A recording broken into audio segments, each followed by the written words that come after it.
राजस्थान की सियासत में एक कहावत चलती है कि जिसके जाट उसके हैं ठाट। सूबे की सियासत में जाट मतदाता जिस जाट नेता के इशारे पर चले जाए तो यह समझा जाता है कि जयपुर की गद्दी का रास्ता उस पार्टी के लिए आसान हो गया। सियासत में एक बार फिर जाट वोटर केंद्र में है, क्योंकि इस बार के लोकसभा चुनाव को लेकर कई तरह की चर्चाएं चल रही है कि इस बार जाट समाज के वोटरों ने किस जाट नेता के इशारे पर वोट दिए हैं। इस कारण विधानसभा चुनाव से लेकर लोकसभा चुनाव के वोट पड़ने तक प्रदेश के 1 दर्जन जाट नेता चर्चा का विषय बने रहे। इनमें से कई ऐसे हैं जो खुलकर अपनी जाति के वोट बैंक और जाट सीएम की बात करते आए हैं, वहीं कई ऐसे हैं जिन्होंने कभी इन चीजों का जिक्र नहीं किया और वो हमेशा 36 कौम की बात करते रहे।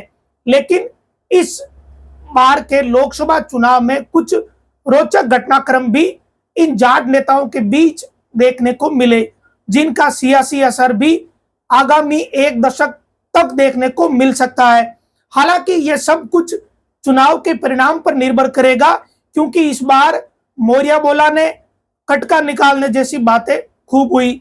यही नहीं, वसुंधरा को मैंने भगाया तब भजनलाल की बारी आई जैसी बातें भी खूब चर्चा में रही।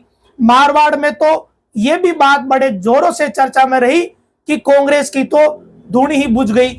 तो जाट नेताओं के जो बयान है वो इस बार बड़े ही चर्चा में रहे। जाट नेताओं की इस सियासत के बीच एक दूसरे को कमजोर करने की पॉलिटिक्स भी इन जाट नेताओं के बीच खूब चली। अब इस बार दबी जुबान ये दावा किया जा रहा है कि इस बार जाट कांग्रेस की तरफ ज्यादा थे। यह भी कहा जा रहा है कि आरएलपी के गठबंधन के कारण मारवाड़ में जाटों का झुकाव इंडिया गठबंधन की तरफ ज्यादा रहा, तो शेखावटी में डोटासरा के फटकारों का प्रभाव रहा।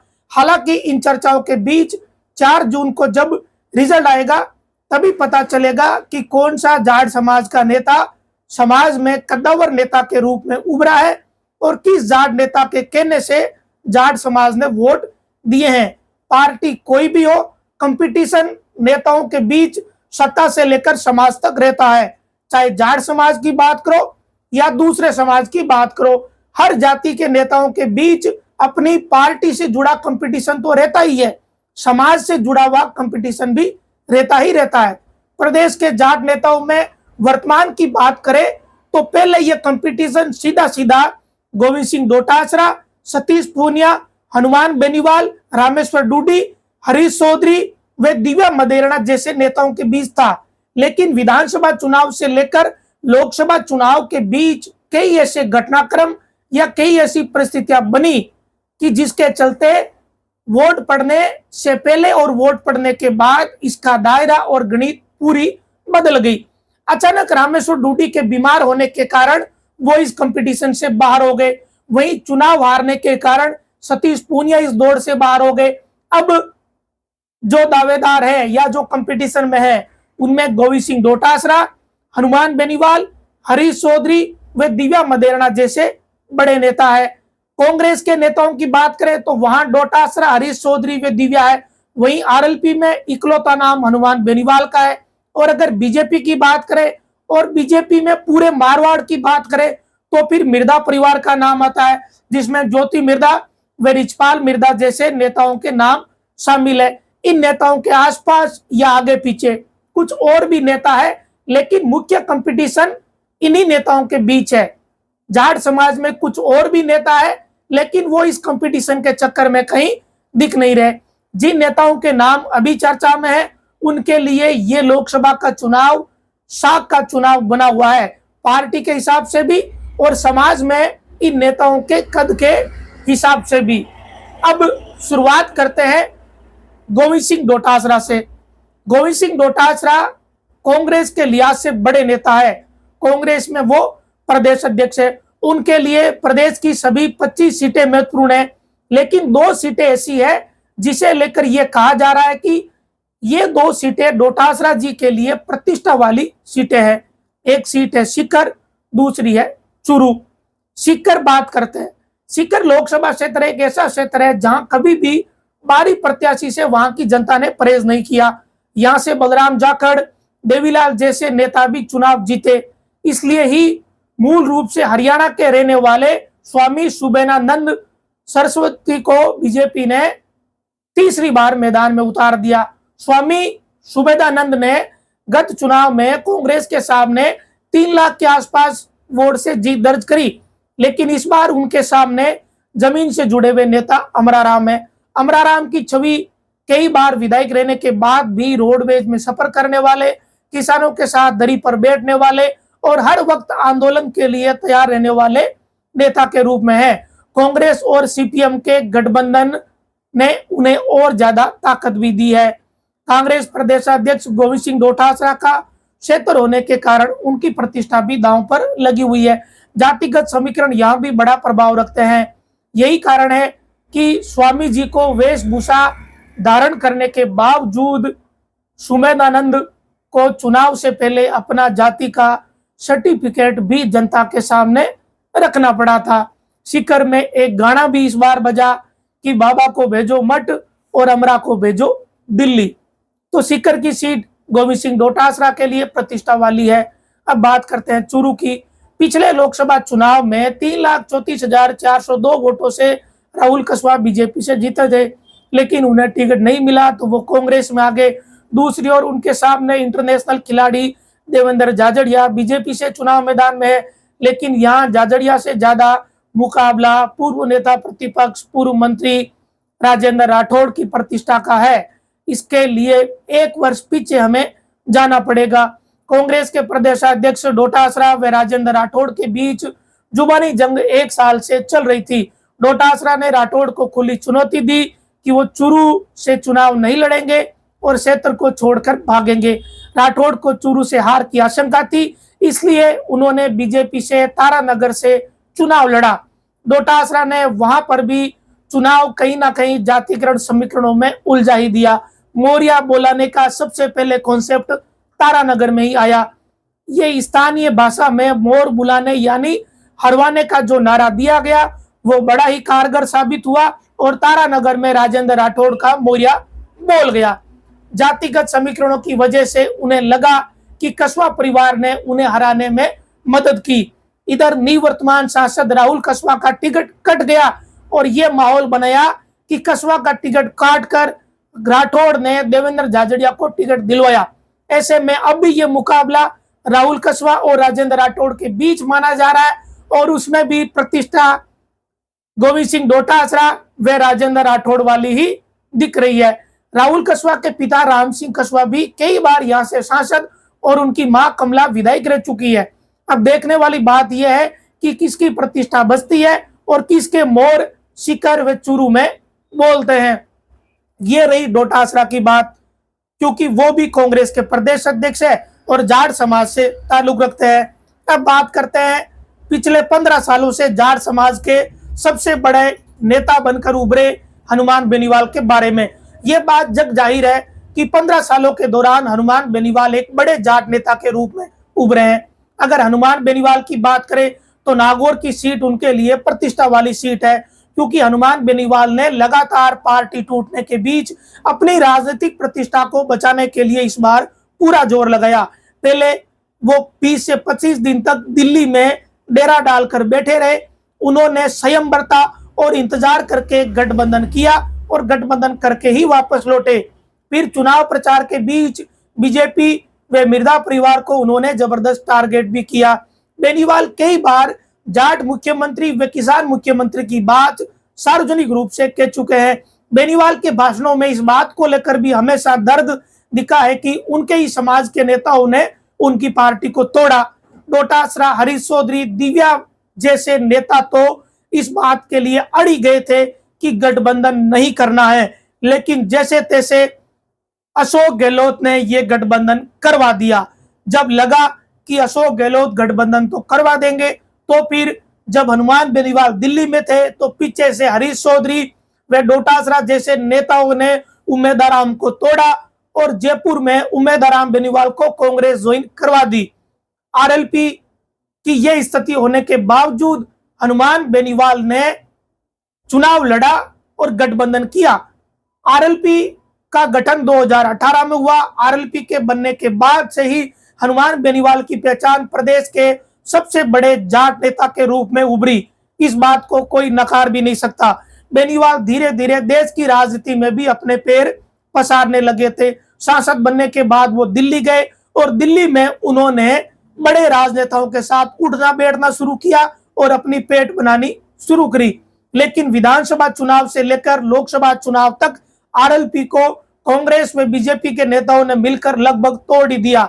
इन्हीं हालातों के कारण हनुमान के लिए यह चुनाव प्रतिष्ठा वाला चुनाव बन गया है, राजनीति के हिसाब से भी और जाट राजनीति के प्रभावी नेता के रूप में भी। अगर बेनीवाल चुनाव हारते हैं तो न केवल प्रदेश की राजनीति में उनका ग्राफ गिरेगा बल्कि समाज की राजनीति में भी उनका ग्राफ डाउन होगा।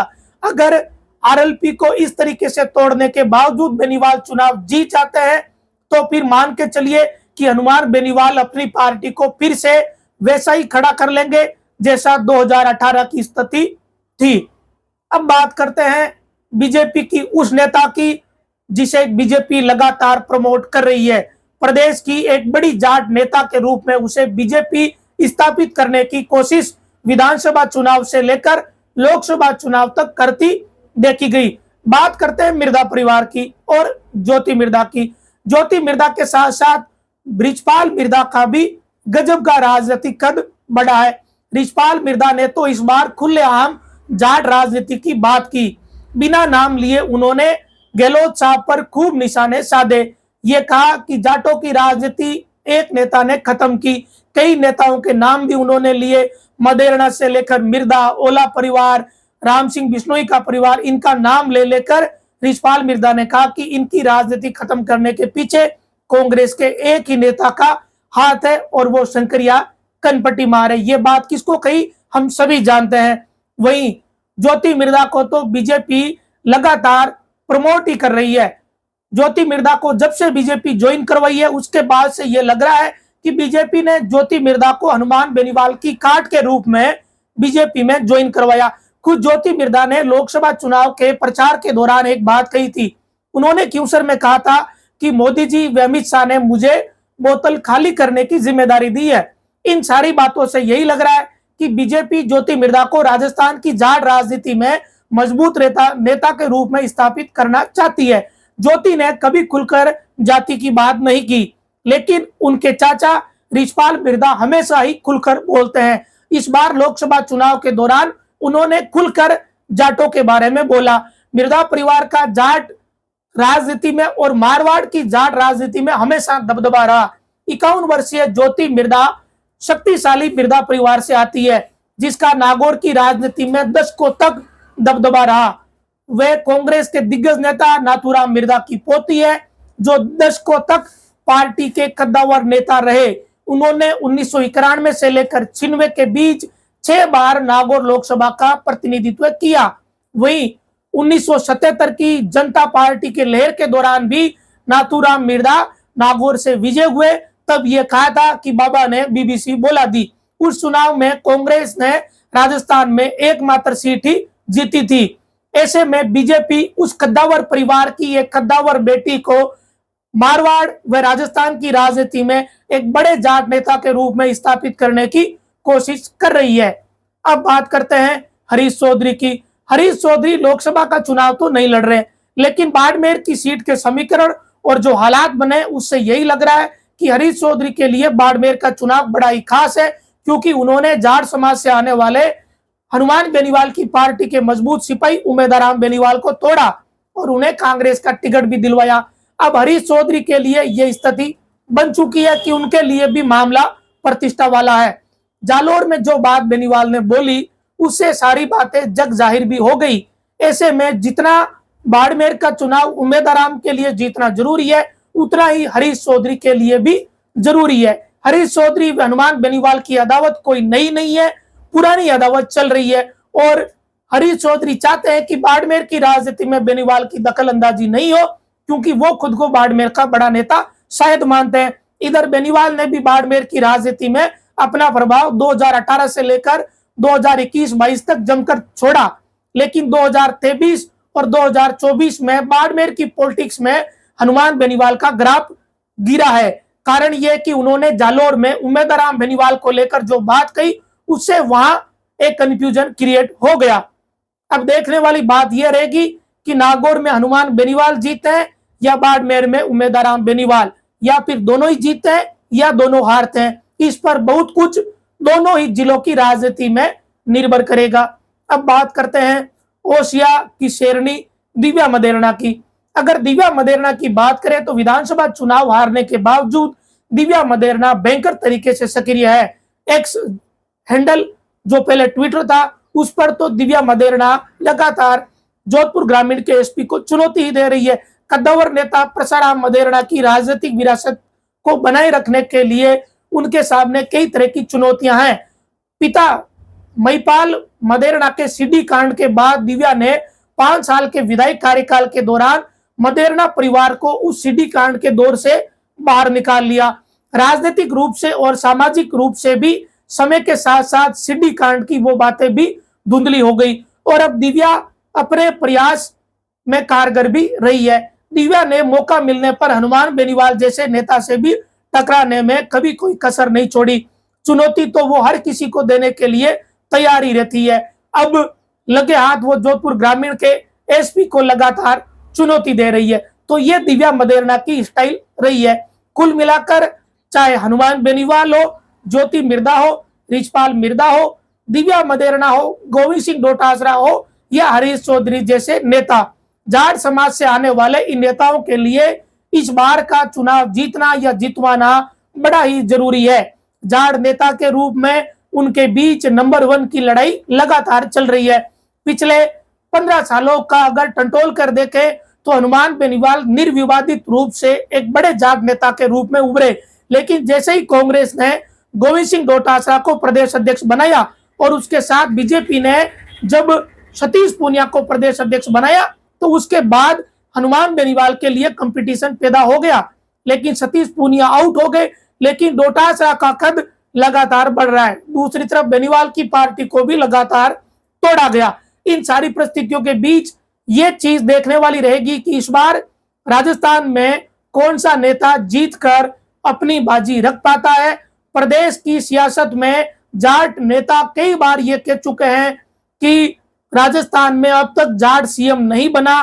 पहले हनुमान बेनीवाल, रामेश्वर बूटी जैसे नेताओं ने इस बारे में कई बार बातें करी, लेकिन इस बार के चुनाव में तो रिचपाल मिर्धा ने अशोक गहलोत पर इसका सारा ठीका ही फोड़ दिया।